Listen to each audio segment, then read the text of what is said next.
கிறிஸ்துவுக்குள் மிகவும் பிரியமானவர்களே, கர்த்தருக்காக காத்திருப்பது எளிதான ஒரு காரியமல்ல. சங்கீதம் 37:7 பின்வருமாறு கூறுகிறது: கர்த்தரை நோக்கி அமர்ந்திரு, அவருக்கு காத்திரு, காரிய சித்தி உள்ளவன் மேலும் தீவினைகளை செய்கிற மனுஷன் மேலும் எரிச்சலாகாதே. சங்கீதக்காரன் 2 வார்த்தைகளை பயன்படுத்துகிறார். கர்த்தரை நோக்கி அமர்ந்து, அவருக்கு காத்திரு. நிறைய நேரங்களில் நான் ட்ரெயினில் அதிகமாக பயணிப்பதுண்டு. இப்போ ரயில்வே ஸ்டேஷனுக்கு வழக்கமாக நம்ம ட்ரெயின் வர நேரத்துக்கு முன்னாடியே போயிடுவோம். இப்போது எல்லோரும் வந்துடுவாங்க. அங்கே ட்ரெயினுக்கு காத்திருக்கிறவங்க, உதாரணமாக ஒரு 7 மணிக்கு ட்ரெயின் வருது அப்படின்னா, ஒரு 6:15 வந்துட்டாங்கன்னா, அந்த 7 மணி வரைக்கும் நிறைய பேர் நடந்துகிட்டே இருப்பாங்க. அந்த பிளாட்ஃபார்மோடைய எட்ஜுக்கும் சீட்டுக்கும் நடந்து தண்டவாளத்தை பார்த்துட்டே இருப்பாங்க. அதுலேயும் குறிப்பாக அந்த 6:55 மேலே ஒரு 30 செகண்டுக்கு ஒரு தடவை திரும்பி பார்த்துட்டே இருப்பாங்க.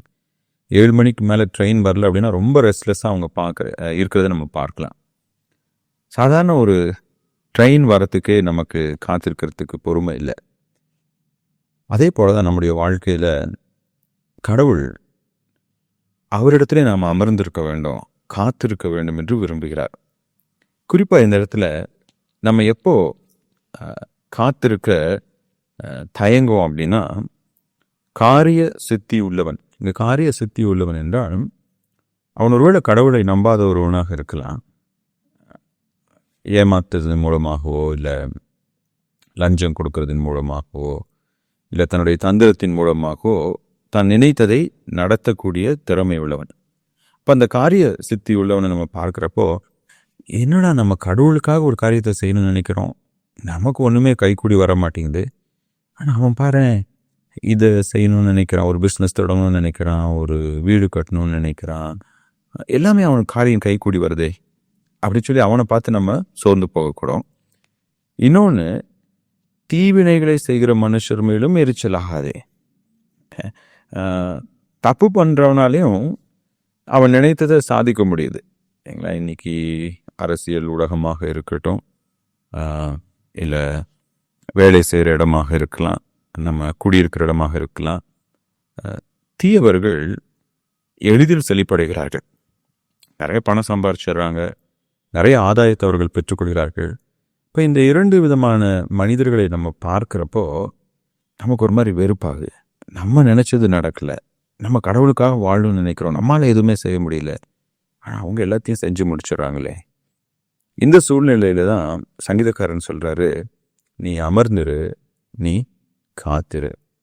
ஏன்னா வேதம் சொல்லுது, கர்த்தருக்கு காத்திருக்கிறவர்கள் ஒருபோதும் வெட்கப்பட்டு போவதில்லை. காத்திருத்தல் ஏன் கடினமானது? ஏன்னா முதலாவது, நம்ம கர்த்தருக்காக காத்திருக்க வேண்டுமே என்றால் அளவு கடந்த பொறுமை நமக்கு தேவைப்படுகிறது. இப்போது தாவீதை கடவுள் ராஜா வாக்குவேன்னு சொல்லிட்டாரு. பல வருடங்கள் அவன் வனாந்திரத்திலே சுற்றி திரிய வேண்டியிருந்தது. மோசே இஸ்ரவேல் மக்களை விடுவிக்க வேண்டும் என்று விரும்பினான். ஆனால் ஏறக்குறைய 40 வருடங்கள் அவன் வனாந்திரத்திலே தன்னுடைய மாமனாரின் ஆடுகளை பார்த்து கொள்ள வேண்டியதாக இருந்தது. கடவுள் ஒரு நபரை பயன்படுத்த விரும்பினால் அவருடைய நேரத்திலே அவர்களை பயன்படுத்துவார். இந்த இடைப்பட்ட காலத்தில் நாம் பொறுமையாக இருக்க கற்றுக்கொள்ள வேண்டும். இன்றைய சமுதாயம் பொறுமையற்ற ஒரு சமுதாயம். சிக்னலில் நம்ம நிற்கிறோம், டிராஃபிக் சிக்னலில், அங்கே டைமர் இருக்குது, எத்தனை நிமிஷத்தில் க்ரீன் பட்டன், எத்தனை நொடியில் க்ரீன் கலர் சிக்னல் வரும்னு சொல்லிட்டு, அந்த டைமர் 10:09 வரப்போ எல்லோரும் ஹார்ன் அடிச்சுக்கிட்டு முந்தி அடிச்சுட்டு போகிறதுக்கு என்ன பண்ணுவாங்க, ட்ரை பண்ணுவாங்க. இன்றைக்கி வாழ்க்கையே ஓடிக்கிட்டே தான் இருக்கும்.